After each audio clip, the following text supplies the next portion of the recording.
Afternoon everyone, welcome to SRS IAS and law academy. हमने अपने last lecture में मेंजरिया के कुछ प्रिंसिपल्स डिस्कस किए थे और उन्हीं प्रिंसिपल्स को डिस्कस करते हुए हम एक प्रिंसिपल पर पहुंचे थे जो है ट्रांसफर ऑफ मैलिस। ठीक है, तो ट्रांसफर ऑफ मैलिस में हमने कुछ एक दो एग्जाम्पल्स की थी, कुछ रिपोर्टेड केसेस किए थे।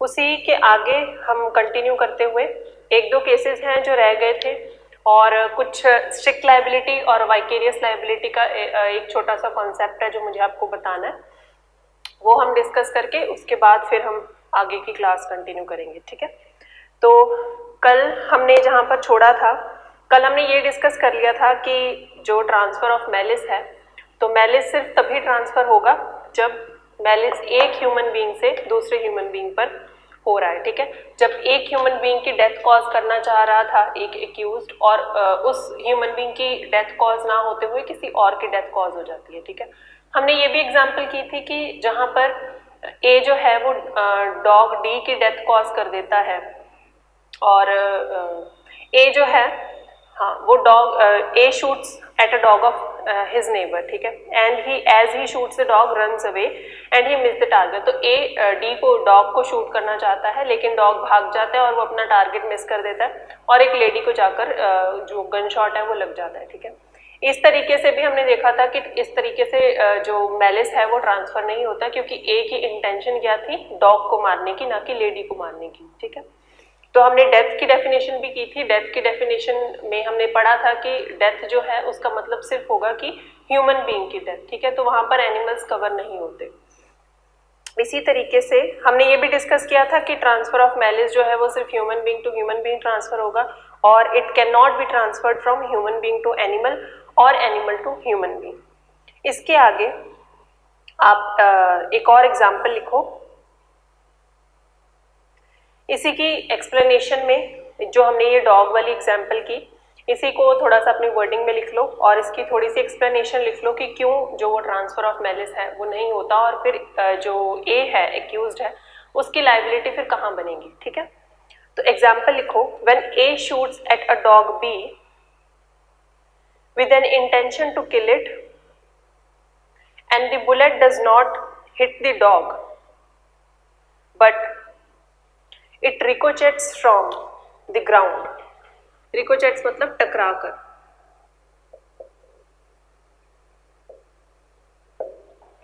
it ricochets from the ground and hits a woman unknown to A who is standing on her terrace doing some chores, household chores कर रही है वो। It is not culpable homicide. तो अब इस एग्जाम्पल में हमने क्या देखा कि अगर एक डॉग को मारते हुए एक लेडी की डेथ हो जाती है और ए की कोई इंटेंशन नहीं थी लेडी को मारने की और ए को पता भी नहीं था कि कोई लेडी वहां पर खड़ी हुई है, तो ये क्या हो जाएगा, ये कल्पेबल होमिसाइड नहीं माना जाएगा। ठीक है, क्योंकि कल्पेबल होमिसाइड में क्या इंपॉर्टेंट है, इंटेंशन इंपॉर्टेंट है। तो यहाँ पर इंटेंशन थी ही नहीं, वो अननोइंगली मार रहा है। और हमने ये भी देखा था कि जहाँ पर अननोइंगली आ जाता है वो वॉलंटरली नहीं रह जाता। ठीक है, तो वॉलंटरली नहीं है मतलब वहां पर इंटेंशन नहीं है, मेंजरिया नहीं है। अब पर लेडी की डेथ तो हुई है चाहे उसकी इंटेंशन नहीं थी। ठीक है, सो इसके आगे लिखो, but death has been caused. So, while A was shooting the dog, he should have known that the bullet might injure someone else. So, this is a rash and negligent act. तो अगर उसकी intention नहीं थी, knowledge नहीं थी, but फोर्सिबिलिटी of consequences तो थे। उसे पता था कि अगर वो एक डॉग को मारेगा तो बुलेट किसी और को भी लग सकती है। ठीक है, तो इस तरीके से और अगर वो थोड़ा सा ध्यान रखता कि अगर वो डॉग को ही मारे तो डॉग को ही मारता, वो आसपास ध्यान रखता कि कोई और खड़ा ना हो आसपास कि किसी और को बुलेट लग जाए। ठीक है, तो उसने वो भी ध्यान नहीं रखा, ड्यू केयर एंड कॉशन नहीं थी उसकी। तो इसलिए चाहे ये कल्पेबल होमिसाइड नहीं है क्योंकि उसकी इंटेंशन नहीं थी लेडी को मारने की, लेकिन ये रैश एंड नेग्लिजेंट एक्ट तो बनता है। ठीक है, और हमने ये भी प्रीवियस लेक्चर्स में किया है कि रैश एंड नेग्लिजेंट एक्ट की मिनिमम पनिशमेंट होती है, ठीक है। तो कहाँ कल्पेबल होमिसाइड में उसे ज्यादा पनिशमेंट मिलनी थी, कहाँ वही उसे रैश एंड नेग्लिजेंट में कम पनिशमेंट मिल रही है। क्यों रैश एंड नेग्लिजेंट में कम पनिशमेंट मिल रही है? क्योंकि उसकी इंटेंशन नहीं थी, ठीक है।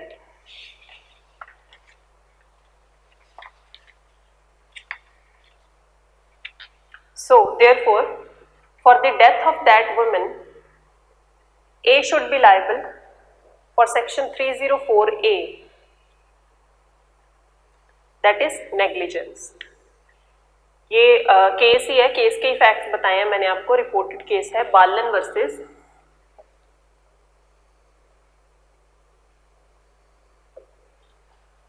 State of Allahabad.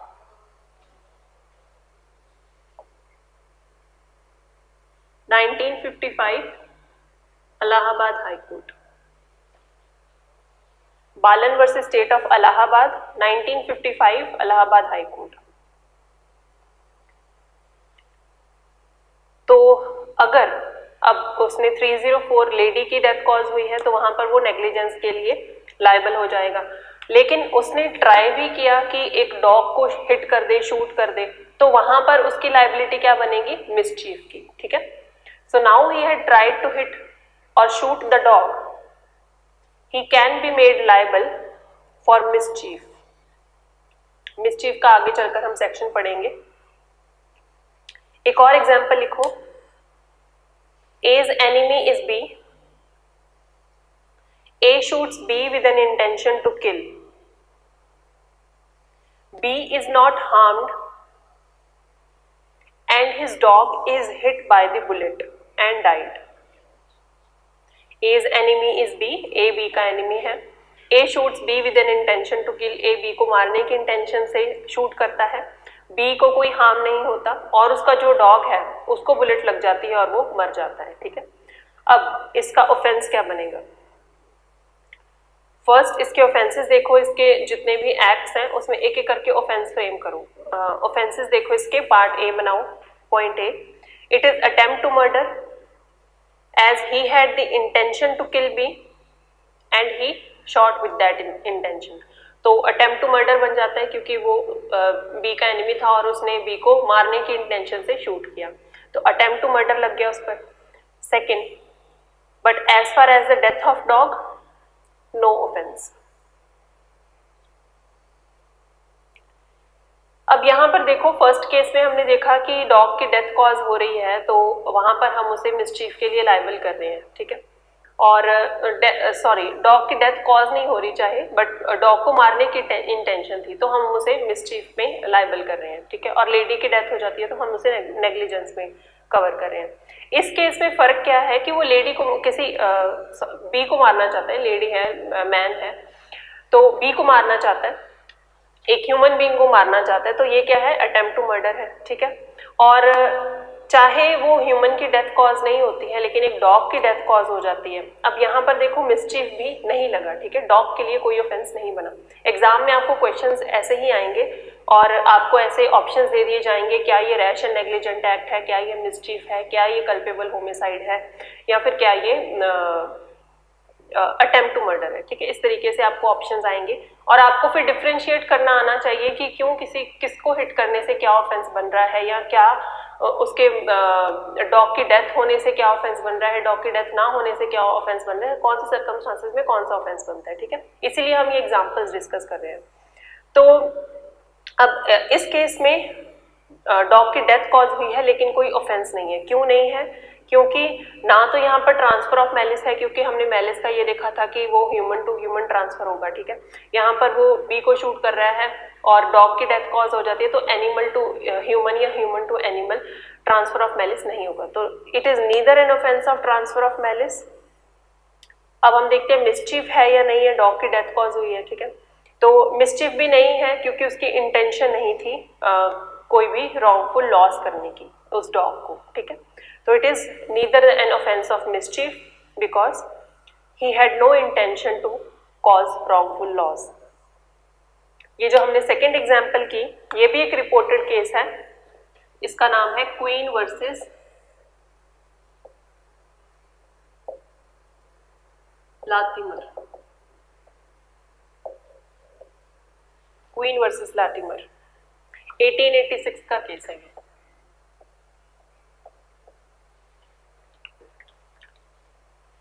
Next case लिखो, Shankarlal versus state of Gujarat, 1965 supreme court. Few people went to kill X. They were enemies. It was dark. X was a tall man, करीब 6 फुट का आदमी था X, और अंधेरा था तो कुछ लोग थे X को मारना चाहते थे, तो वो जाते हैं X को मारने के लिए, लेकिन अंधेरा था तो इसलिए वो ध्यान से देख नहीं पाए कि वहां पर X ही है या कोई और है। They saw a tall man in the fields looking like X. Since it was dark,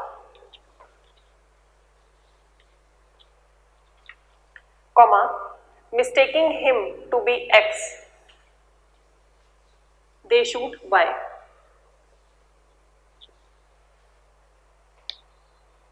And Y died. They contended that they had no desire or foreseeability. So this should be considered as a negligent act. Supreme Court tried the case and held that you shot with the intention to kill X. Gunshot was fired with malice, और bracket में डाल लो intention to kill, full stop. There is transfer of malice. Even though Y died mistakenly, but it was a clear case of transfer of malice. So ये लोग जो थे इनको culpable homicide के लिए लायबल किया गया। ठीक है, अब देखो केस के फैक्ट्स क्या हैं जो हमने कहा कि हम इससे पहले डिस्कस कर चुके हैं कि ट्रांसफर ऑफ मैलिस कौन से केस में होगा, जहां पर सिर्फ ह्यूमन टू ह्यूमन होगा। ठीक है, तो अगर एक ह्यूमन बीइंग की बजाय किसी और ह्यूमन बीइंग की डेथ हो जाती है तो हम ट्रांसफर ऑफ मैलिस मान लेंगे। तो ये इसी तरीके से ये कुछ लोग हैं जो एक्स को मारने के लिए गए हैं, अंधेरा था, एक्स टॉल इंसान था, तो वो अंधेरे में देखते हैं कि कोई टॉल इंसान है फील्ड में जो एक्स की तरह लग रहा है और वो उसे मार देते हैं। ठीक है, लेकिन वो एक्स नहीं होता, वो वाई होता है, वाई मर जाता है। अब ये कंटेंट करते हैं कि हमारी कोई डिज़ायर नहीं थी, फोर्सेबिलिटी नहीं थी, और इस वजह से हमारा जो एक्ट है उसे नेग्लिजेंट एक्ट माना जाए। ज़्यादातर लोग यही करते हैं कि पहले मार देते हैं और उसके बाद फिर वो कहते हैं कि चलो कोई बात नहीं, कल्पेबल होमिसाइड में हमें ज़्यादा सज़ा मिलेगी, तो हम इसे नेग्लिजेंट एक्ट बनाने की कोशिश करते हैं। ठीक है, तो कंटेंशन ली गई कि ये एक नेग्लिजेंट एक्ट है। तो सुप्रीम कोर्ट ने केस को ट्राई किया और सुप्रीम कोर्ट ने हेल्ड किया कि तुम्हारी इंटेंशन क्या थी, एक्स को किल करने की। अब एक्स बच गया तुम्हारी गन से, वाई मर गया, लेकिन तुम्हारी इंटेंशन जो थी ट्रांसफर ऑफ मैलिस तो हो गया, इंटेंशन टू किल जो थी वो तो थी। तो इसलिए चाहे वाई मिस्टेकिंगली मरा है तब भी ये क्लियर केस है ट्रांसफर ऑफ मैलिस का। अगर आप सेक्शन 301 देखो, ब्रैकेट में लिख लो कहीं पर भी कि सेक्शन 301 जो है वो डील करता है एंटायर टॉपिक से, ट्रांसफर ऑफ मैलिस के टॉपिक से ही सेक्शन 301 जो है वो डील करता है। ठीक है, जब हम वहां पर भी पहुंचेंगे तब आपको ये वाला कंसेप्ट अच्छे से आता होगा, तो आप समझना आपके लिए ईजी होगा। एक फिर यहीं से क्वेश्चन उठ जाता है, can there be a transfer of negative mens rea. Question लिखो, can there be a transfer of negative mens rea. Answer है यस, अंडर सेक्शन 301 आईपीसी। तो नेगेटिव मेंस रिया क्या होगा, मेंस रिया की मेरी इंटेंशन थी, मेरी ये इंटेंशन थी इसको मारने की। ठीक है, अब नेगेटिव कैसे हो जाएगी, मेरी उसको मारने की इंटेंशन नहीं थी, लेकिन हम ट्रांसफर ऑफ मैलिस में क्या देखते हैं कि तुम्हारी उसको मारने की इंटेंशन नहीं भी थी, तब भी तुम्हारी मारने की इंटेंशन थी, इसलिए ट्रांसफर ऑफ मैलिस हो गया है। ठीक है, और ट्रांसफर ऑफ मैलिस को ही हम नेगेटिव मेंस रिया भी कहते हैं। तो इसी को अब ये पूछ रहा है question, can there be a transfer of negative mens rea. तो हम नेगेटिव मेंस रिया यानी कि ट्रांसफर ऑफ मैलिस कहाँ देखते हैं, सेक्शन 301 में। तो yes, there can be a negative mens rea also, there can be transfer of negative mens rea also, that is dealt under section 301 IPC. अब एक छोटा सा कॉन्सेप्ट समझो स्ट्रिक्ट लायबिलिटी का और वाइकेरियस लायबिलिटी का. नेक्स्ट हेडिंग डालो strict liability और वाइकेरियस लायबिलिटी.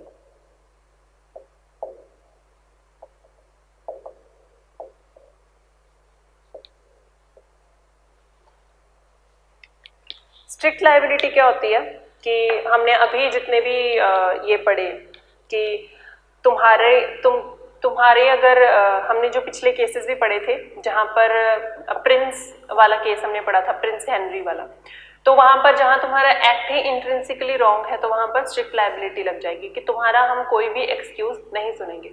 हमने वो भी केसेस देखे थे जहाँ पर ऑफेंसेस हैं अगेंस्ट स्टेट, तो वहाँ पर भी स्ट्रिक्ट लायबिलिटी लगेगी. ऑफेंसेस ऑफ रेप में स्ट्रिक्ट लायबिलिटी लगेगी. तो जितने भी सीरियस ऑफेंसेस है वहाँ पर स्ट्रिक्ट लायबिलिटी लगती है. ठीक है, तो वहाँ पर हम ये नहीं देखते कि तुम्हारा मेंस रिया क्या था क्या नहीं था, वहाँ पर स्ट्रिक्ट लायबिलिटी लग जाती है. वाइकेरियस लायबिलिटी क्या होती है वो भी हम आगे चल के देखेंगे. अभी स्ट्रिक्ट लायबिलिटी के लिए थोड़ा सा लिख लो. Strict liability is basically an exception to the principle of actus non facit reum nisi mensit rea, full stop. Strict liability means your intention will not be taken into consideration. तो strict liability क्या है? Basically exception है, exception to the principle of mens actus non facit reum, यानी कि mains रिया की exception है. ठीक है, तो हम वहां पर आपकी इंटेंशन नहीं देखेंगे, आपकी इंटेंशन क्या थी, हमने आपको स्ट्रिक्टली लायबल कर देना है. स्ट्रिक्ट लायबिलिटी क्या है कि आपकी इंटेंशन जो है वो नेक्स्ट लाइन में दे दिया गया है कि स्ट्रिक्ट लायबिलिटी मतलब आपकी इंटेंशन है उसे कंसिडर नहीं किया जाएगा. अब वर्ड्स क्या है? हु एवर डज, इसे कोट्स में लिखो. तो जहां पर ऑफेंस में लिख दिया गया हु एवर डज, ठीक है, दैट मीन्स वहां पर हम इंटेंशन को कंसिडर नहीं करेंगे. तो जहां पर whoever does लिख दिया मतलब तुमने कर दिया है, अब तुम स्ट्रिक्टली लायबल हो. स्ट्रिक्ट लायबिलिटी केसेस, तो जहां पर whoever does लिख दिया, whoever does ऐसे ही लिख करना, इसके नीचे लिख लो intention need not be considered. तो जहां पर whoever does आ जाएगा मतलब इंटेंशन नहीं दी गई है, वहां पर स्ट्रिक्ट लायबिलिटी लगेगी और वहां पर इंटेंशन को हम कंसिडर नहीं करेंगे. Strict liability cases are in serious offences like offenses against the state, serious offenses against the body or offenses against the public. तो स्ट्रिक्ट लायबिलिटी के केसेस सारे वो होंगे जो सीरियस ऑफेंसेस होंगे. कौन कौन से सीरियस ऑफेंसेस हम देखते हैं? Offences against state, offences against body और ऑफेंसेस अगेंस्ट पब्लिक. तो इसकी मेनली 4 कैटेगरीज हैं. इसका एक क्वेश्चन फ्रेम करो, मैं आपको कैटेगरीज और केसेस भी बता देती हूँ. When does the concept of mains Riya not apply? तो हम अब तक पढ़ते आ रहे हैं कि जब भी हमने लॉ में भी अपना ऑफेंसेस पढ़े हैं, आईपीसी पढ़ी है, लॉ ऑफ क्राइम्स पढ़ा है, तब भी हमने यही देखा है कि एक ऑफेंस होने के लिए एक्टस रियस और मेंस रिया होना बहुत जरूरी है. और हम हर जगह यही देखते हैं एक्टस रियस हो और मेंस रिया हुआ हो तो हम मान लेंगे कि ऑफेंस है. अब यहाँ पर देखो कि कुछ ऑफेंसेस ऐसे भी हैं जहाँ पर आपका मेंस रिया होना इंपॉर्टेंट नहीं है और ये केसेस इंपॉर्टेंट हैं. आप आगे चलकर जब केसेस देखोगे भी तब आपको पता होना चाहिए कि आपने इंटेंशन कहाँ देखनी है और कहाँ नहीं देखनी. ठीक है, तो When does the concept of mens rea not apply? कहाँ पर mens rea अप्लाई नहीं होता? तो जहाँ पर mens rea अप्लाई नहीं होता वहाँ पर strict liability अप्लाई होगी. So in cases of strict liability, answer लिखो. In cases of strict liability,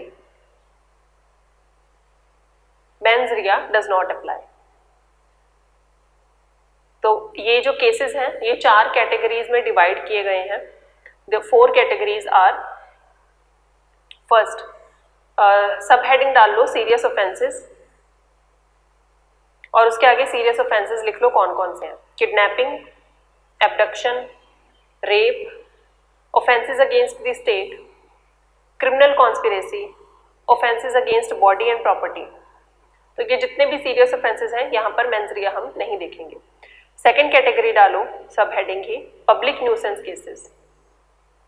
public nuisance वाले केसेस कौन से हैं? कंटेम्प्ट ऑफ कोर्ट के केसेस। थर्ड डालो म्यूनिसिपल लॉज। म्यूनिसिपल लॉज में bylaws, traffic laws etcetera, ठीक है। तो जहां पर अब जैसे कचरा जो है उसे जलाना मना है क्योंकि एनवायरमेंट पोल्यूशन होती है, तो अगर जलाते हैं तो वहां पर फाइन लगेगा, तो वहां पर भी स्ट्रिक्ट लायबिलिटी का केस है। इसी तरीके से ट्रैफिक लॉज कि आपने ट्रैफिक रूल्स फॉलो करने ही हैं, आप कितनी जल्दी में थे, ये सब नहीं पूछा जाएगा, ठीक है। यहाँ पर आपका मेंस रिया नहीं देखा जाएगा कि आपने सिग्नल क्यों तोड़ दिया, वहां पर सिर्फ आपको ये देखा जाएगा कि आपने ट्रैफिक सिग्नल्स क्यों तोड़े, ठीक है, कि आपने ट्रैफिक सिग्नल्स तोड़े हैं। तो ट्रैफिक लॉज भी इसमें आ जाता है स्ट्रिक्ट लायबिलिटी में, वहां पर भी आपका मेंस रिया नहीं देखा जाएगा। नेक्स्ट है quasi criminal offences.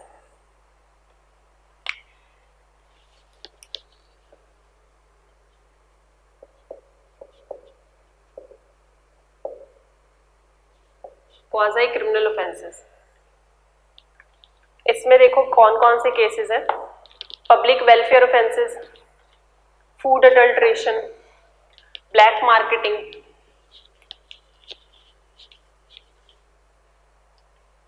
Environmental pollutions, hoardings. Hoardings भी जगह जगह पर लगाना मना होता है ना, कहीं कहीं परमिटेड होता है, तो जहां पर मना है वहां पर आपकी स्ट्रिक्ट लायबिलिटी बन जाएगी। Hoardings, sale of tobacco to children below 16 years, ठीक है। ये सारे जो केसेस हैं ये क्वाज़ाई क्रिमिनल ऑफेंसेस हैं और यहाँ पर स्ट्रिक्ट लायबिलिटी लगेगी। तो इन चारों कैटेगरीज में जितने भी ऑफेंसेस आते हैं वहां पर स्ट्रिक्ट लायबिलिटी लगेगी, वहां पर मेंस रिया नहीं देखा जाएगा, ठीक है। केस लिखो MC Mehta versus union of India. इसमें सुप्रीम कोर्ट ने क्या लिखा है वो लिख लो, क्या कहा है वो लिख लो। Supreme court has said that all environment related cases, comma, sustainable developments, all are strict liability cases, strict liabilities. All the matters regarding environment or all the matters where public is caused harm will all be considered with strict liability. तो strict liability में बस यही है कि आपके कौन कौन से केसेस आते हैं, जितने भी सीरियस ऑफेंसेस हैं, जितने भी पब्लिक न्यूसेंस से रिलेटेड ऑफेंसेस हैं, जितने भी एनवायरमेंट रिलेटेड ऑफेंसेस हैं, जहां पर कंटेम्प्ट ऑफ कोर्ट के केसेस हैं, ठीक है, वहां पर सारी स्ट्रिक्ट लायबिलिटी लगेगी और वहां पर आपका मेंस रिया नहीं देखा जाएगा। अब हम वाइकेरियस लायबिलिटी देख लेते हैं। तो वाइकेरियस लायबिलिटी की हेडिंग डालो। वाइकेरियस लायबिलिटी क्या होती है? जहां पर मास्टर सर्वेंट रिलेशन होता है, ठीक है।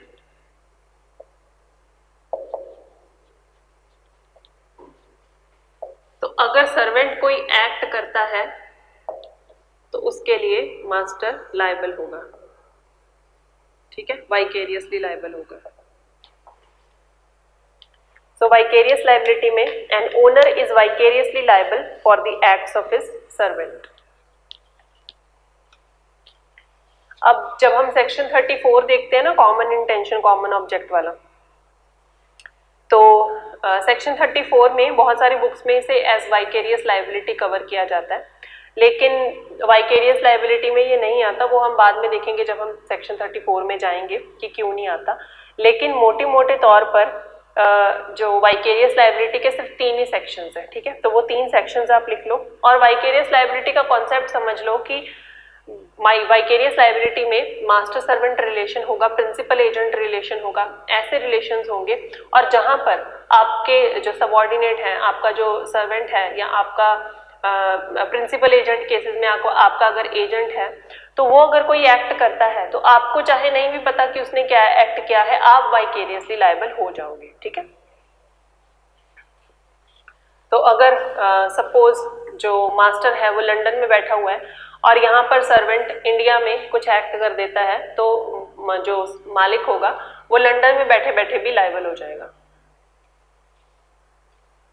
सो क्वेश्चन पूछा गया इंटरव्यू में, इसीलिए हम ये डिस्कस भी कर रहे हैं। तो इंटरव्यू में क्वेश्चन क्या पूछा गया? Is anywhere a master liable for the acts of his servant? तो तो क्या आईपीसी में कहीं पर भी एक मास्टर लायबल है अपने सर्वेंट के एक्ट्स के लिए? इसका आंसर लिखो yes. Section 154, 155 and 156 IPC, all three of these deal with unlawful assembly. So where a riot has taken place, riot दंगे हो गए हैं, RIOT. So where a riot has taken place and agent knew that people were gathering on his place and riot is going to happen, still he allowed all those places. अगर एक riot होने जा रहा है, दंगे होने जा रहे हैं और एजेंट को पता है कि लोग वहां पर उसकी जगह पर इकट्ठे होंगे, मालिक की जगह ही हुई वो, बेसिकली प्रिंसिपल की जगह हुई, तो अगर एजेंट को पता है कि प्रिंसिपल की जगह पर लोग इकट्ठे होने जा रहे हैं और ये दंगे ही करेंगे वहां पर जाकर, ठीक है, पर फिर भी वो उन्हें अपनी जगह पर आना अलाउ कर देता है, तो वहां पर चाहे उसके इस एक्ट की वजह से दंगे एजेंट के एक्ट की वजह से हुए कि उसने अलाउ कर दिया, लेकिन जो उसका ओनर होगा वो वाइकेरियसली लायबल हो जाएगा, चाहे उसे नहीं भी पता था कि सर्वेंट जो है वो क्या कर रहा है, ठीक है, वो क्या कर रहा है, उसकी लैंड पर अलाउ कर रहा है या नहीं कर रहा है, चाहे सर्वेंट ने पूछा भी नहीं था ओनर से, तब भी वो लायबल होगा, ठीक है। तो where a riot has taken place and agent knew that people were gathering on his place and riot is going to happen, still he allowed, then owner will also be vicariously liable even if he does not know what his servant was doing. So IPC में हम ये देख रहे हैं, जहां पर vicarious liability का हम कॉन्सेप्ट देख रहे हैं, वहां पर हम ये देख रहे हैं कि आईपीसी में ऐसा बहुत रेयर फिनोमिना है कि हम किसी और को किसी और के एक्ट की वजह से लायबल ठहरा रहे हैं, ठीक है, क्योंकि आईपीसी में तो यही कॉन्सेप्ट हम देखते हैं कि जो करेगा वही भरेगा, तो ये या फिर अगर जो करेगा वो भरेगा का अगर हम कॉन्सेप्ट नहीं लगा रहे तो कम से कम मीटिंग ऑफ माइंड्स तो होना चाहिए, अगर हम एक्ट नहीं देख रहे हैं तो कम से कम दो इंटेंशंस तो होनी चाहिए, ठीक है, दोनों की इंटेंशन हो, तब हम किसी और को लायबल बना सकते हैं किसी और के एक्ट के लिए। लेकिन यहाँ पर तो देखो ओनर की इंटेंशन भी नहीं है, प्रिंसिपल एजेंट के केस में प्रिंसिपल की इंटेंशन नहीं है, उसे पता भी नहीं है कि एजेंट क्या कर रहा है, लेकिन फिर भी हम उसे लायबल बना रहे हैं, ठीक है, तो इस तरीके से बहुत रेयरली आईपीसी में ये वाइकेरियस लायबिलिटी का कॉन्सेप्ट हमें देखने को मिलता है, और सिर्फ ये 3 सेक्शंस ही हैं जो कि अनलॉफुल असेंबली से डील करते हैं। केस लिखो, R Hariprasad Rao versus state, 1951 supreme court. R Hariprasad Rao versus state, 1951 supreme court. On these sections, कौन से सेक्शंस? जो हमने ऊपर 3 सेक्शंस डिस्कस किए, 154, 155, 156। On these sections supreme court has held the mere fact that the servant had faulted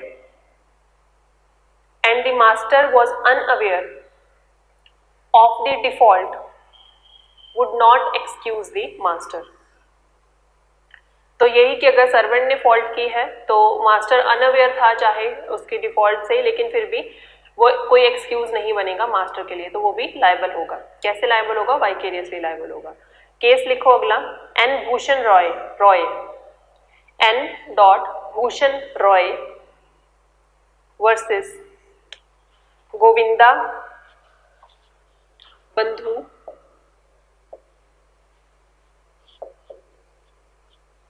Majumdar.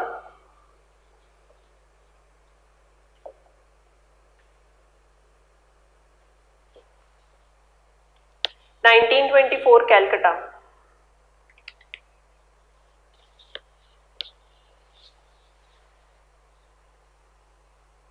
The knowledge or intention of the owner is not material. It is not an essential element of these 3 sections. So where the owner was unaware of the acts of his servant, it would still not be a defense and he is squarely liable. तो knowledge या intention of owner जो है वो material not material है, immaterial है। It is not the essential element of these sections. तो ये 3 sections में वहां पर नहीं दिया गया कि अगर मास्टर को पता ही हो तो वहां पर ये कोई एसेंशियल एलिमेंट नहीं बनता कि नॉलेज है या नहीं, ठीक है। So where the owner was unaware of the acts of his servant, जहां पर ओनर अनअवेयर है अपने सर्वेंट के एक्ट्स से, वहां पर वो ये कोई डिफेंस नहीं हो जाएगा उसके लिए और वो फिर भी स्क्वायरली लायबल होगा।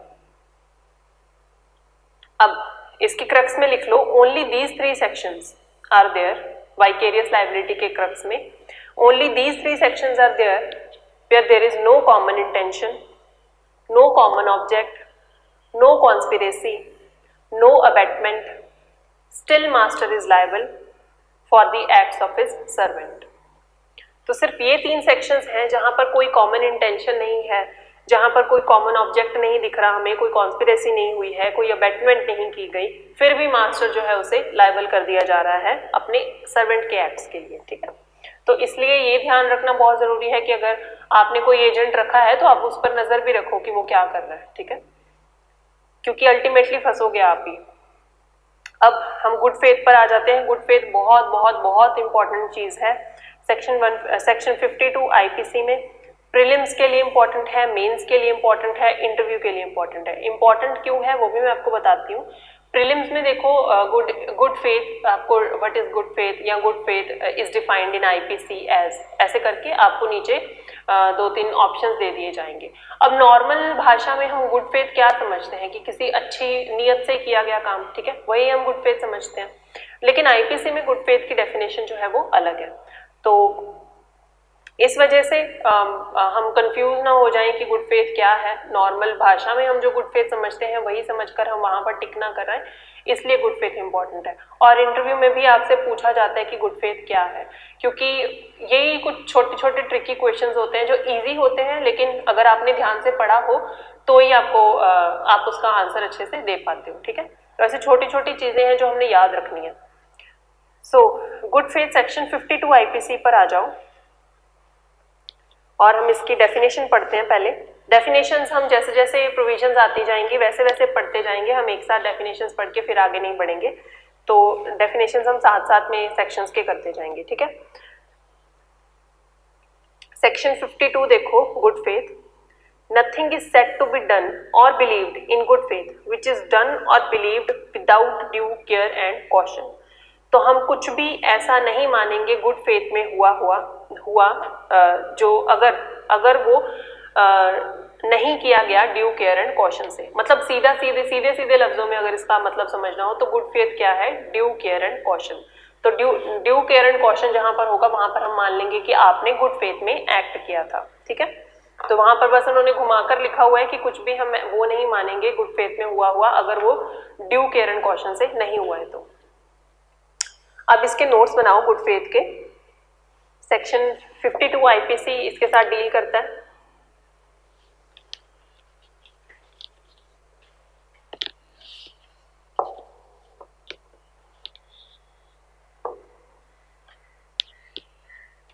आईपीसी के अलावा लिमिटेशन एक्ट में भी सेम ही डेफिनेशन दी गई है। In IPC and limitation act good faith is defined as same, ठीक है।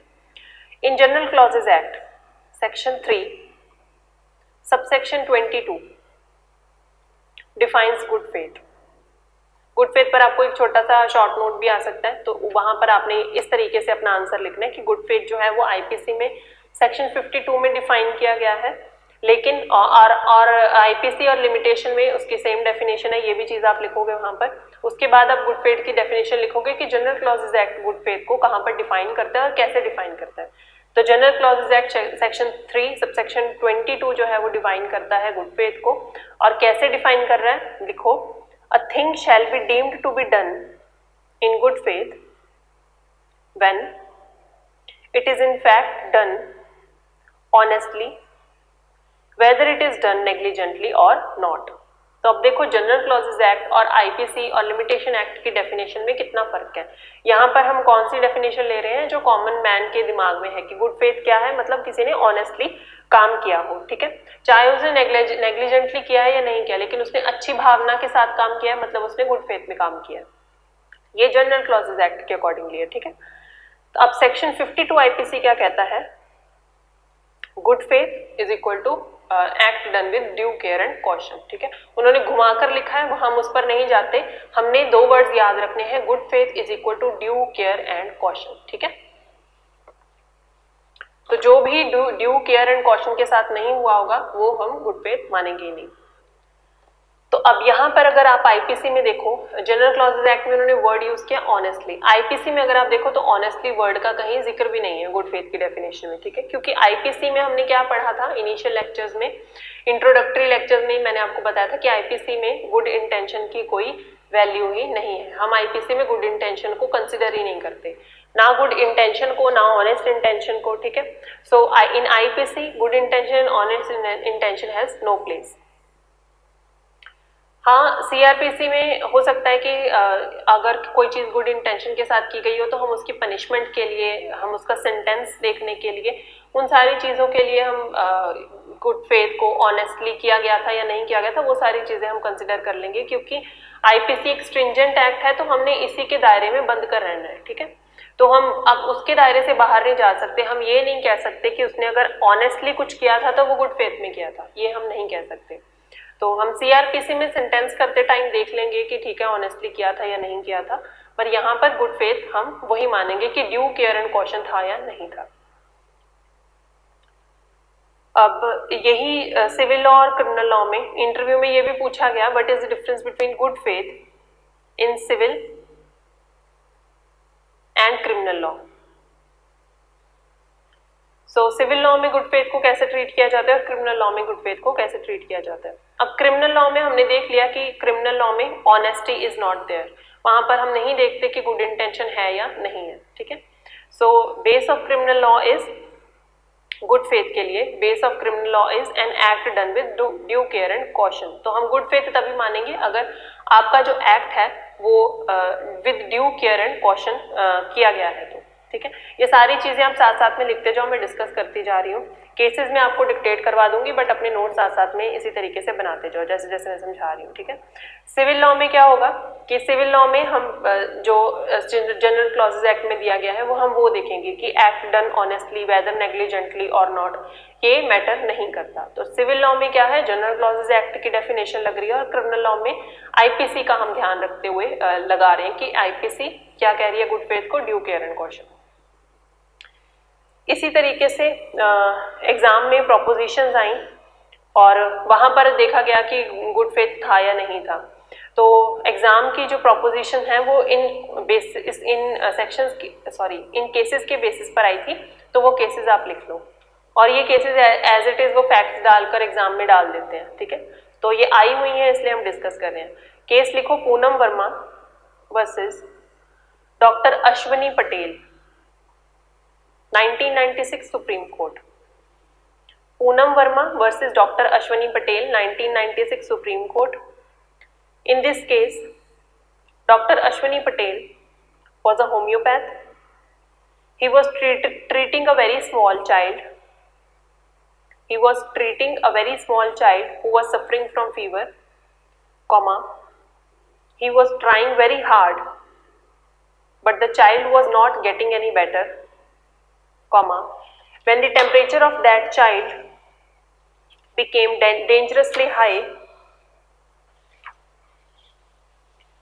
then he gave allopathic medicine. That medicine didn't suit the child and he unfortunately died. Doctor contended that he was taking good care of that child. Full stop. Supreme Court said, are you qualified to be an allopathic doctor? Question mark. Your act was not done with due care and caution. So, he was held liable for causing death by a rash and negligent act. तो paper में आपको इसी तरीके से facts डाल देंगे और आपसे पूछा जाएगा क्या ये रैश एंड नेग्लिजेंट एक्ट है, क्या ये कल्पेबल होमिसाइड है, क्या कोई भी ऑफेंस नहीं बनता, क्या ये act done in good faith है या नहीं है, ठीक है। इस तरीके से आपको ऑप्शंस डाल देंगे। तो आपने उस हिसाब से अपनी नॉलेज के हिसाब से आंसर को टिक करना होगा। अब इस केस में हम क्या देख रहे हैं, क्या है, रैश एंड नेग्लिजेंट एक्ट है। कैसे, केस की फैक्ट्स क्या है, अश्वनी पटेल जो है, doctor Ashwani Patel homeopathic doctor है और वो एक बहुत छोटा बच्चा है जिसे बुखार हो रखा था, उसे ट्रीट कर रहे हैं, ठीक है। अब वो बहुत ट्राई कर रहे हैं बट बच्चा जो है वो उसे कोई फर्क नहीं पड़ रहा, वो ठीक नहीं हो रहा, बेटर नहीं हो रहा, उसका टेम्परेचर जो है वो बढ़ता जा रहा है और इस कगार पर पहुंच गया है कि अब वो डेंजरसली हाई टेम्परेचर पर पहुंच गया है। और अब डॉक्टर सोचते हैं कि होम्योपैथिक मेडिसिन क्योंकि स्लो काम करती है, तो होम्योपैथिक मेडिसिन से वो बच्चा ठीक नहीं हो रहा, तो एलोपैथिक मेडिसिन उसे देने की कोशिश करते हैं। अब वो जो मेडिसिन थी वो बच्चे को सूट नहीं की और बच्चा जो है वो अनफॉर्चुनेटली मर जाता है। अब डॉक्टर ने ये कंटेंशन ली कि उन्होंने कहा कि मैं बच्चे की अच्छी देखभाल कर रहा था, मेरी इंटेंशन तो यही थी कि बच्चा बच जाए, ठीक है। सुप्रीम कोर्ट ने कहा कि आप होम्योपैथिक डॉक्टर हो, क्या आप क्वालिफाइड हो एलोपैथिक मेडिसिन देने के लिए? तो अगर आप क्वालिफाइड नहीं हो एलोपैथिक मेडिसिन देने के लिए, बच्चा अब एलोपैथिक मेडिसिन की वजह से वो सूट नहीं हुई उसे और वो मर गया है, ठीक है। तो जब आप जिस चीज़ के लिए क्वालिफाइड ही नहीं हो तो आप वो चीज़ उसे दे रहे हो और आपका जो एक्ट है, आप कह रहे हो कि आपने बहुत अच्छे से बच्चे का ध्यान रखा, आपका एक्ट जो है वो ड्यू केयर एंड कॉशन के साथ नहीं था। आपने इस चीज़ का ध्यान नहीं दिया कि बच्चा जो है वो उसे आपको नहीं प्रॉपर नॉलेज एलोपैथिक मेडिसिन की और बच्चे को वो सूट नहीं हो सकती और बच्चा मर सकता है। आपने ड्यू केयर एंड कॉशन से काम नहीं लिया।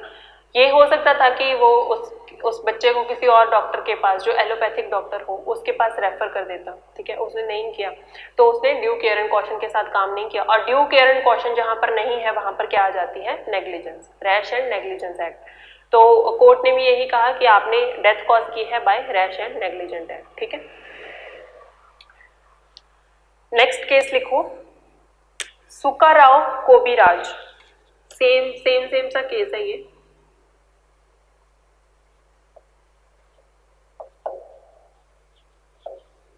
सुकाराव कोबिराज वर्सेस द एम्प्रेस, पुराना केस है, 1887 कैलकाटा। मैं इस केस के आपको फैक्ट्स बता देती हूँ, कुछ जो चीजें लिखने वाली होंगी वो आप लिख लेना और फैक्ट्स अपनी भाषा में लिख लो, ठीक है। तो एक गांव का हकीम था इस केस में जो बहुत रिस्पेक्टेड था पूरी विलेज में और उस एक पर्सन था, एक विलेजर, जो उसके पास जाता है कि वो उसे पाइल्स हो रखी हैं, ठीक है, और वो चाहता है कि वो जो हकीम है उसका पाइल्स का इलाज करे। तो अब वो जो डॉक्टर है वो उसे ऑपरेट कर देता है नाइफ के साथ ही, ठीक है। तो अब इन्फेक्शन हो जाती है, जब नाइफ के साथ उसका ऑपरेशन कर दिया तो उसे इन्फेक्शन हो जाती है और अल्टीमेटली वो जो पर्सन है उस इन्फेक्शन की वजह से मर जाता है, ठीक है, उस सीवियर इन्फेक्शन की वजह से वो मर जाता है। अब हकीम कहता है कि वो मेरे पास आया था अपना दुखड़ा लेकर और मैंने तो उसका इलाज किया है और मैंने तो इवन कि उससे कुछ पैसे भी नहीं लिए, तो क्योंकि वो मेरा नोन था। अब कैलकाटा हाई कोर्ट ने क्या हेल्ड किया यहाँ पर कि तुम एक हकीम हो, क्या तुम एक डॉक्टर हो, क्या तुम सर्जरी परफॉर्म कर सकते हो? तो आर यू डॉक्टर, क्या तुम्हारा जो एक्ट था वो ड्यू केयर एंड कॉशन के साथ था और क्या तुम्हें फोर्सिबिलिटी ऑफ कॉन्सिक्वेंसेस नहीं थी? क्या तुम देख नहीं सकते थे कि तुम्हारे इस एक्ट से ये जो पर्सन है ये इसको डेथ कॉज हो सकती है, ठीक है, इसको इन्फेक्शन हो सकता है, तुमने एक नाइफ पकड़ के उसका ऑपरेशन कर दिया है, ठीक है। तो अब कोर्ट ने क्या हेल्ड किया, उसने कहा कि मैं तो हकीम हूँ और मैंने इसे कोई पैसे भी चार्ज नहीं किया। कोर्ट ने क्या हेल्ड किया कि तुम एक डॉक्टर तो नहीं हो, ठीक है, और ना ही तुमने कोई ड्यू केयर एंड कॉशन के साथ अपना एक्ट किया है। तो कोर्ट ने हेल्ड किया his act was without due care and caution, no foreseeability of consequences or desire is there, that is why। अब foreseeability of consequences तो नहीं थे, हकीम था, बहुत नोन था गांव में, तो उसको लगा होगा कि हो सकता है ये ठीक हो जाए, ठीक है, और हो सकता है और कोई ठीक हो भी जाता हो उसके इस तरीके से। लेकिन अब किसी एक जने को इन्फेक्शन हो गई तो फोर्सिबिलिटी ऑफ कॉन्सिक्वेंसेज या डिजायर नहीं थी, वो मारना तो नहीं चाहता था उस इंसान को, ठीक है। तो नो फोर्सिबिलिटी ऑफ कॉन्सिक्वेंसेज और डिजायर इज देयर, बट और फोर्सिबिलिटी और डिजायर नहीं है तो इसलिए ये कल्पेबल होमिसाइड भी नहीं बनता, इंटेंशन नहीं बनती तो इसलिए कल्पेबल होमिसाइड भी नहीं बनता। But He was not a doctor, so his act will be covered under causing death by a rash and negligent act.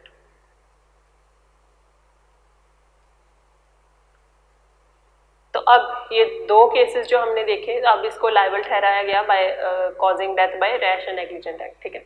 अब हमने दो केसेस देखे, दोनों केसेस में हमने क्या देखा कि रैश एंड नेग्लिजेंट एक्ट किसे कहा जा रहा है, जो with due care and caution नहीं किया जा रहा, ठीक है। तो जो गुड फेथ में नहीं किया जा रहा, बेसिकली गुड फेथ को याद रख लो, याद कर लो आज से ही। गुड फेथ क्या है? Due care and caution. आपने कुछ ड्यू केयर एंड कॉशन के साथ किया है, मतलब आपने गुड फेथ में किया है। आप गुड फेथ में कुछ कर रहे हो तो आपको पनिशमेंट नहीं मिलेगी या कम मिलेगी, जो भी सर्कमस्टांसेस होंगे। लेकिन अगर आप गुड फेथ में नहीं कर रहे हो, ड्यू केयर एंड कॉशन नहीं ले रहे हो, तो मतलब आप रैश एंड नेग्लिजेंटली बिहेव कर रहे हो। तो आप अगर रैश एंड नेग्लिजेंटली बिहेव कर रहे हो तो आपको उस अकॉर्डिंगली पनिशमेंट भी मिलेगी, चाहे कम ही मिलेगी लेकिन मिलेगी, ठीक है। सो ये दोनों केसेस जो थे वो गुड फेथ पर बेस्ड थे। इसके बाद हमने सारे बेसिक्स जो हैं वो अब डिस्कस कर लिए हैं। गुड फेथ भी हमने डिस्कस कर लिया, जितने इंपॉर्टेंट एस्पेक्ट्स थे जो हमें आईपीसी में आगे चलकर काम आएंगे सब हमने डिस्कस कर लिया। अब से हम प्रीएम्बल स्टार्ट कर रहे हैं, ठीक है। आज से आईपीसी की प्रोविजंस जो है वो हम स्टार्ट कर रहे हैं। तो अब प्रीएम्बल पर आ जाओ अपनी।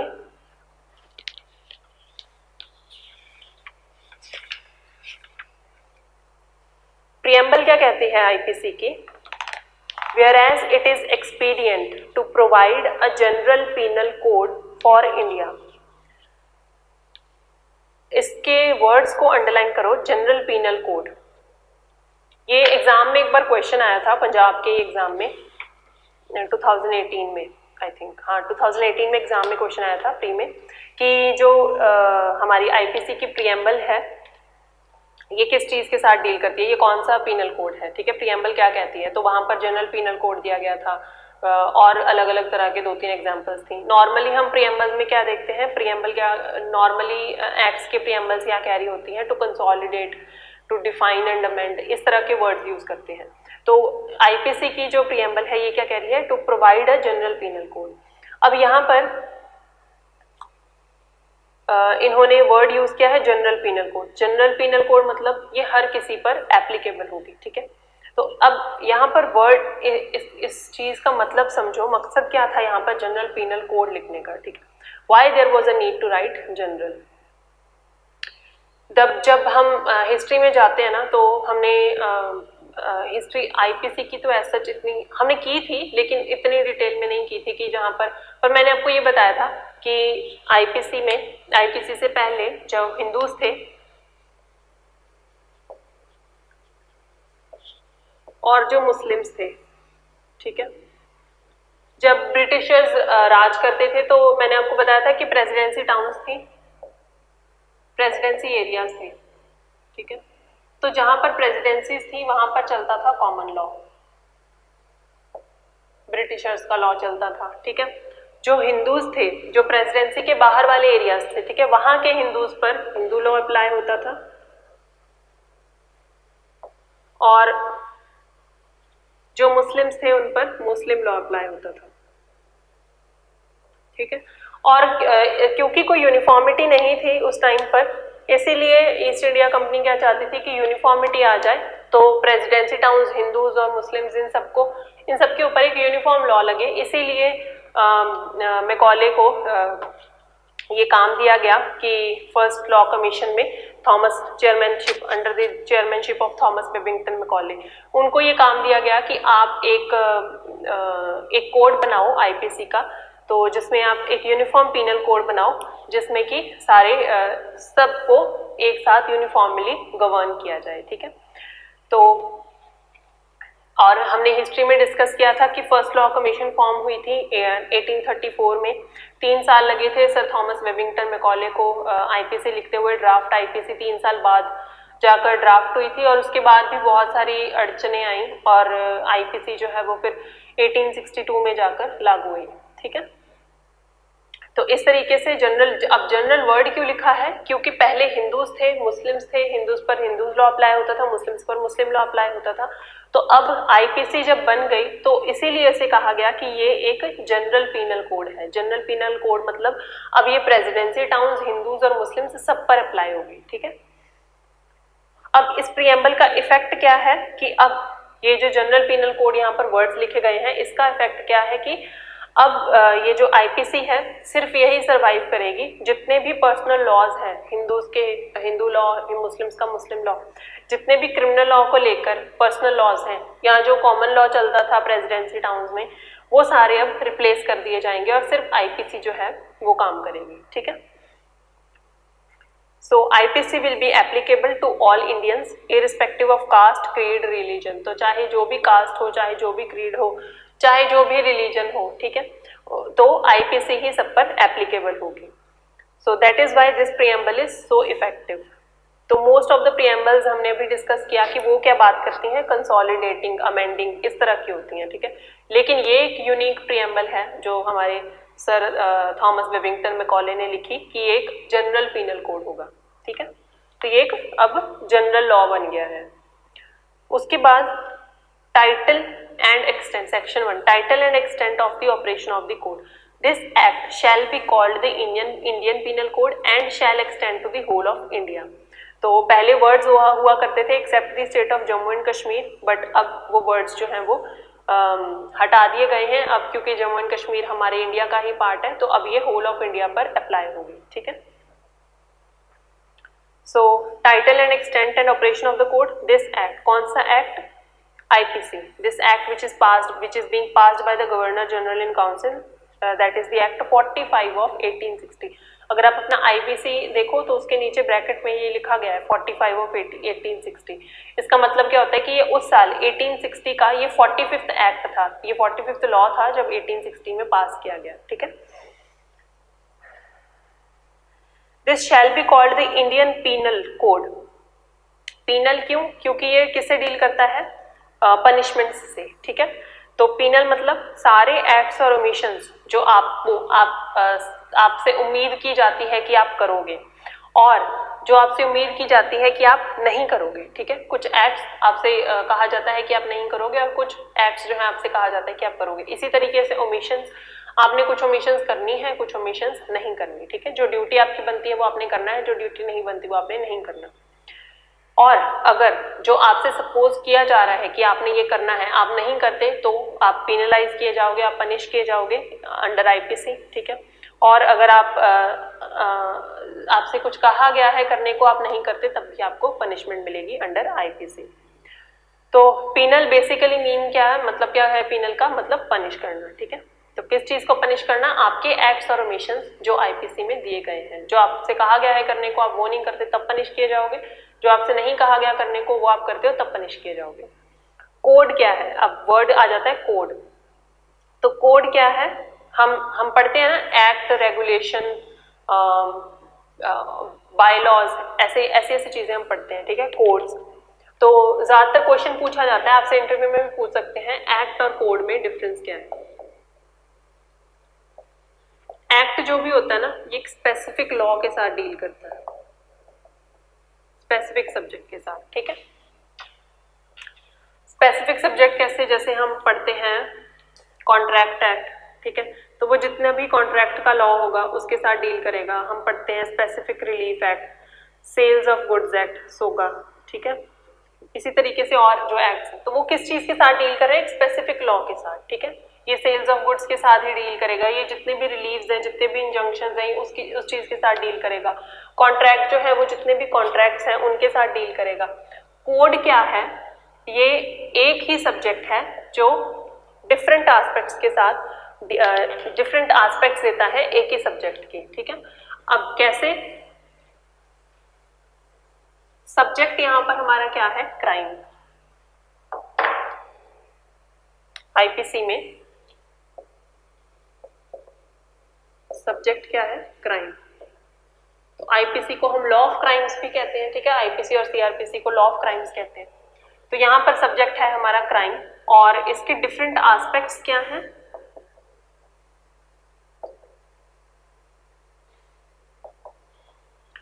कि कौन कौन से crime, offences relating to state, relating to body.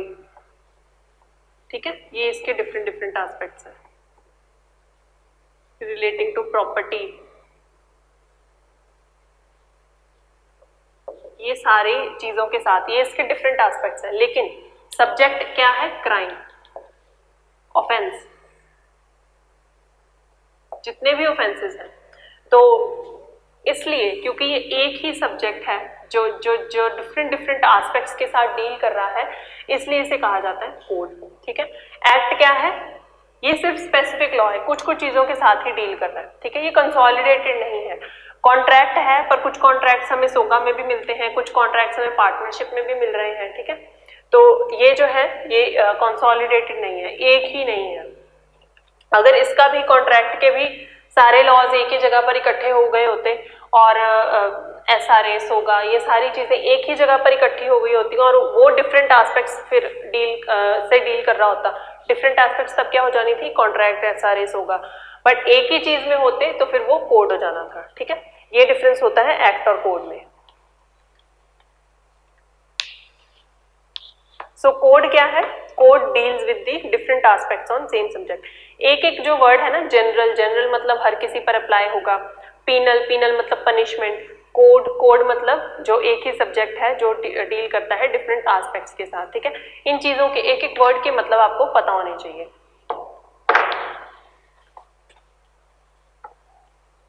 अब नेक्स्ट क्वेश्चन ही आ जाता है, why IPC is a code. लिखो, why IPC is a code.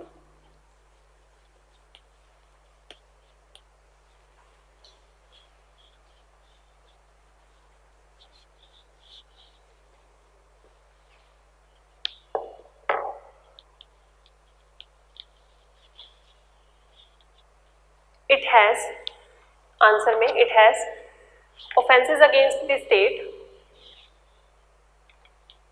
offenses by and against public servants, offenses against body, offenses against property, वही जो मैंने आपको list बताई थी सारी, offenses against mind are also there, it deals with general principles, general exceptions, punishments हैं अलग अलग तरह की। ठीक है, तो IPC इसलिए एक कोड है। क्यों? क्योंकि ये एक ही सब्जेक्ट है जो डिफरेंट एस्पेक्ट्स के साथ डील कर रहा है। अब नेक्स्ट क्वेश्चन जो आमतौर पर पूछा जाता है एग्जाम में, प्रीलिम्स में ज्यादातर ये पूछा जाता है कि ये सब्सटेंटिव लॉ है या एग्जॉस्टिव लॉ है। ठीक है, सब्सटेंटिव है या प्रोसीजरल है, एग्जॉस्टिव है या नॉन एग्जॉस्टिव है। तो ये सारी एस्पेक्ट्स जो है वो हम अभी क्लियर कर लेंगे। तो IPC जो है ये एक सब्सटेंटिव लॉ है। ठीक है, लिखो, IPC is a substantive law. क्यों है सब्सटेंटिव लॉ ये भी लिखो। It clearly tells us what act or illegal omission should not be done and if you do what will be the punishment। तो सब्सटेंटिव लॉ क्या, किस चीज से डील करता है? बेसिकली ये हमारी राइट्स और ड्यूटीज से डील कर रहा होता है। ठीक है, हमारी राइट्स और रिस्पॉन्सिबिलिटीज क्या है। तो हमारी राइट क्या है कि अगर कोई एक्ट और ओमिशन, सबसे पहले तो मेरी ड्यूटी क्या है, ड्यूटी होगी तो ही हम अपनी राइट जो है वो मांग सकते हैं। तो ड्यूटी क्या है कि आपने कोई भी ऐसा एक्ट या ओमिशन नहीं करनी जो आपको IPC मना करती है। अगर आप करोगे तो आप पनिशमेंट पाओगे। और इसी तरीके से जब आप अपनी ड्यूटी परफॉर्म कर लेते हो तो आपकी राइट भी बन जाती है। राइट कैसे बन जाती है कि अगर आपने अपना पार्ट परफॉर्म किया, आपने किसी और का हार्म नहीं किया, तो कोई और अगर आपका हार्म कर रहा है तो लॉ बैठा है आपको बचाने के लिए। ठीक है, स्टेट है आपके लिए, स्टेट आपको प्रोटेक्ट करेगी। तो ये हो जाता है हमारा सब्सटेंटिव लॉ। सब्सटेंटिव लॉ किस चीज़ की बात करता है? ड्यूटीज़ और राइट्स की। और राइट्स बाद में आएंगी, ड्यूटीज़ पहले आएंगी। आप पहले अपनी ड्यूटी निभाओ, आप फिर उसके बाद अपनी राइट मांग सकते हो। ठीक है, अब ये IPC जो है ये एक सब्सटेंटिव लॉ है। इसका प्रोसीजर कहाँ दिया गया है? It's procedure is in CRPC। Procedure क्या है कि कैसे पनिशमेंट दी जाएगी, प्रोसीजर ट्रायल का क्या है, इन्वेस्टिगेशन कैसे चलेगी, वो सारी चीज़ें जो है वो CRPC डील करती है। IPC ने सिर्फ डिफाइन करके छोड़ दिया है कि ऑफेंसेस क्या हैं, क्या पनिशमेंट दी जाएगी। IPC नहीं बता रही कि पनिशमेंट देनी किस तरीके से है या कौन पनिशमेंट देगा। ठीक है, हाँ कॉमेंट्स में दिया गया है ट्रायबल बाय मजिस्ट्रेट या triable by courts of session, वो अलग चीज़ें हैं, लेकिन वो कॉमेंट्स में दिया गया है। बट अब वो ट्राई कैसे करेंगे वो CRPC में दिया गया है। ठीक है, इसके बाद हमने ये भी डिफरेंस डिस्कस कर लिया कि एक्ट और कोड में डिफरेंस क्या है। एक्ट जो है वो सिर्फ एक सिंगल सब्जेक्ट मैटर के साथ डील करता है, जो जैसे हमने कॉन्ट्रैक्ट एक्ट किया तो वो सिर्फ जितने भी कॉन्ट्रैक्ट्स होंगे उन्हीं के साथ डील करेगा। पार्टनरशिप एक्ट होगा वो सिर्फ पार्टनरशिप से रिलेटेड जितने भी प्रोविजंस होंगे उनके साथ डील करेगा, ठीक है। आईपीसी जो कोड होगा वो एक ही सब्जेक्ट मैटर के डिफरेंट एस्पेक्ट्स के साथ डील करेगा। अब ये जो वर्ड्स हैं, except the state of Jammu and Kashmir, जो वर्ड्स है ना except the state of Jammu and Kashmir, तो पहले क्या होता था, अब तो ये ओमिट हो गए हैं। कैसे ओमिट हो गए हैं ये भी आपको पता होना चाहिए। 2019 का Jammu and Kashmir reorganisation act है।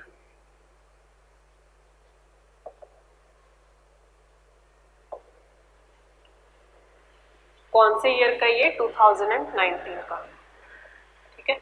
तो इस एक्ट के थ्रू जम्मू एंड कश्मीर को अब इंडिया का पार्ट बना लिया गया है। तो इसलिए अब जितने भी बेयर एक्ट्स है ना, जहां पर पहले लिखा आता था except the state of Jammu and Kashmir, अब वो ओमिट हो गया है, ठीक है। तो इससे पहले क्या होता था जम्मू एंड कश्मीर में, वहां पर एक पीनल कोड चलता था जिसका नाम था रणबीर पीनल कोड। ये सिर्फ आपकी जनरल नॉलेज के लिए है। कोई अगर आपसे पूछ ले तो आपको पता होना चाहिए कि आप अगर आपसे कोई पूछ ले कि क्या आईपीसी जम्मू एंड कश्मीर पर लागू होती है, आप कह दोगे कि हाँ होती है। 2019 से पहले नहीं होती थी, अब होती है।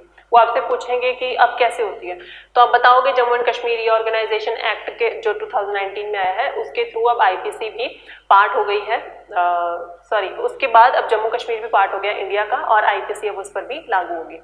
अब वो उससे अगर आपसे पूछ लें कि जम्मू एंड कश्मीर पर पहले जब आईपीसी अब तो लागू होती है, उससे पहले वहां पर क्या लागू होता था, तो वहां पर होता था रणबीर पीनल कोड, ठीक है। अब ये जो कोड था, it was named after Maharaja Ranbir Singh from 1830 to 1885। Maharaja Ranbir Singh के नाम पर ये पीनल कोड था, रणबीर पीनल कोड। अगर आप अपने आईपीसी के फुटनोट्स देखोगे ना बुक्स में, तो वहां पर भी आपको मिल जाएगा कि वहां पर रणबीर पीनल कोड की आपको वो मिल जाएंगी, दी हुई जिक्र मिल जाएगा आपको, ठीक है। तो वहां पर रणबीर पीनल कोड चलता था जिसका नाम महाराजा रणबीर सिंह के नाम पर रखा गया था। महाराजा रणबीर सिंह ने 1830 से लेकर 1885 तक वहां पर राज किया, ठीक है। और रणबीर पीनल कोड भी ज्यादातर आईपीसी जैसा ही था, ठीक है। थोड़ा बहुत कोई डिफरेंस होगा लेकिन बेसिकली वो आईपीसी जैसा ही था। तो इवन जो सेक्शंस थे रणबीर पीनल कोड के, वो भी आईपीसी से ही कॉरेस्पॉन्ड करते थे। जो नंबर ऑफ सेक्शन, जैसे सेक्शन 1 है वो टाइटल और एक्सटेंट बता रहा है, तो रणबीर पीनल कोड में भी इसी तरीके से वो सेक्शन भी टाइटल एंड एक्सटेंट ही बता रहा होगा, ठीक है। बट अब क्या है कि अब जम्मू एंड कश्मीर क्योंकि इंडिया का पार्ट है, तो अब आईपीसी जम्मू एंड कश्मीर पर भी एप्लीकेबल होगी। इसके बाद हम इंडिया की डेफिनेशन करेंगे कि इंडिया क्या है, और इसके साथ साथ में हम सेक्शंस देखते जाएंगे, जो जो डेफिनेशंस आती जाएंगी वो भी करते जाएंगे। और हम इंडिया, इसके बाद हम टेरिटरीज देखेंगे कि हमारा एक्सटेंट क्या है, extent of operation of the code, ठीक है। तो हम ये देखेंगे कि आईपीसी की टेरिटोरियल ज्यूरिसडिक्शन क्या है। दो तरह की टेरिटोरियल ज्यूरिसडिक्शन है, एक हमारी इंट्रा टेरिटोरियल और एक है एक्स्ट्रा टेरिटोरियल। तो ये हम डिटेल में कल डिस्कस करेंगे। तो कल से आप हमारा आईपीसी का ये प्रॉपर जो भी प्रोविजंस हैं ये स्टार्ट हो जानी है। और जो ज्यूरिसडिक्शन है ये बहुत इंपॉर्टेंट टॉपिक है, कम से कम एक क्वेश्चन आपका मेंस में बनता है ज्यूरिसडिक्शन पे, और थोड़ा सा टेक्निकल भी है। टेक्निकल इसलिए क्योंकि जब आपके पास इस तरह की कोई प्रोपोजिशन आ जाए जहां पर आपने ज्यूरिसडिक्शन भी ध्यान में रखनी हो कि कोई ऑफेंस अगर हुआ है, पहले तो आप ये देखोगे कि ऑफेंस हुआ है क्या ऑफेंस, ठीक है, क्या वो ऑफेंस कॉन्स्टिट्यूट कर रहा है या नहीं कर रहा। उसके बाद आपने फिर वो भी ध्यान में रखना होता है कि ज्यूरिसडिक्शन में हुआ है या नहीं हुआ, और अगर आउट ऑफ ज्यूरिसडिक्शन हुआ है तो उसका प्रोसेस क्या होगा, और अगर विद इन इंडिया हुआ है तो उसका प्रोसेस क्या होगा, ठीक है। तो ये छोटी छोटी बारीकियां हैं, ये हमने हर एक ऑफेंस में देखनी होती है। इसलिए आपका ये कॉन्सेप्ट्स क्लियर होने बहुत जरूरी है कि इंडिया में क्या आ रहा है, क्या इंक्लूड कर रहा है इंडिया में और क्या इंक्लूड नहीं कर रहा, आईपीसी कहाँ पर एप्लीकेबल होगी और कहाँ पर नहीं होगी, ठीक है। तो दैट्स ऑल फॉर टुडे। आज के लेक्चर में हमने थोड़ा सा बेसिक्स डिस्कस किए हैं अपने इसके बेयर एक्ट के, और इसके जो पिछले लेक्चर्स हैं, जितने भी लेक्चर्स हमने अब तक किए वो रिवाइज करना है एक बार, और उसके बाद फिर हम जब ये प्रोविजंस कर रहे हैं ना, तब इन पर आना। आपको प्रोविजंस ज़्यादा अच्छे से समझ लगेंगी जब आप पुराने लेक्चर्स करके आओगे, ठीक है। तो दैट्स ऑल फॉर टुडे। अपना रिवीजन करो अच्छे से, और हम कल से कंटिन्यू करेंगे। Thank you so much.